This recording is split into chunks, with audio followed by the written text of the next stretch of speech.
Bhogapuram airport కన్నా ముందు 65 years గా ఉన్న వైజాగ్ ఎయిర్పోర్ట్ గురించి తెలుసుకుందాం. సెకండ్ వరల్డ్ వార్ టైంలో అప్పటి British government royal air force military operations కోసం విశాఖపట్నంలో ఎయిర్ స్ట్రిప్ ని కన్స్ట్రక్ట్ చేసింది. 1962లో అదే ఎయిర్ స్ట్రిప్ ని సివిలియన్ ఎయిర్పోర్ట్ గా మార్చి పబ్లిక్ ఫ్లైట్స్ కోసం ఓపెన్ చేశారు. కానీ ప్యాసింజర్స్ తక్కువగా ఉండడం వల్ల కమర్షియల్ సర్వీసెస్ కొంతకాలం ఆగిపోయాయి.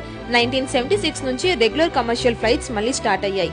ఇంట్రెస్టింగ్ ఫ్యాక్ట్ ఏంటంటే 1972 నుంచి ఇండియన్ నేవీ ఏవియేషన్ ఆపరేషన్స్ ఇక్కడే స్టార్ట్ చేశారు. 1986 లో ఎయిర్పోర్ట్ ఇండియన్ నేవీ కంట్రోల్ లోకి ట్రాన్స్ఫర్ అయింది.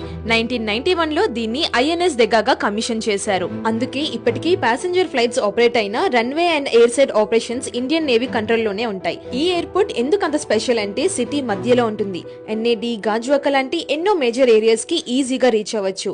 ఇప్పుడు అందరికి biggest doubt, Bhogapuram airport start అయ్యాక వైజాగ్ ఎయిర్పోర్ట్ ఏమవుతుంది? కమర్షియల్ ప్యాసింజర్ ఫ్లైట్స్ అన్ని కూడా భోగపురం కి షిఫ్ట్ అయిపోతాయి. ఎయిర్పోర్ట్ మొత్తం మళ్ళీ ఇండియన్ నేవీ ఆపరేషనల్ బేస్ గా కంటిన్యూ అవుతుంది. So Bhogapuram international airport future ని రిప్రజెంట్ చేసి, వైజాగ్ ఎయిర్పోర్ట్ మాత్రం 65 ఇయర్స్ లెగసీతో వైజాగ్ మెమరీస్ లో పర్మనెంట్ చాప్టర్ గా నిలవబోతుంది. ఈ రోజుకి ఇంతే. ఇలాంటి వైజాగ్ ఇన్ఫర్మేషన్ వీడియోస్ ఇంకా కావాలి అంటే ఇప్పుడే వైజాగ్ లైఫ్ స్టైల్ పేజ్ ని ఫాలో కొట్టేయండి.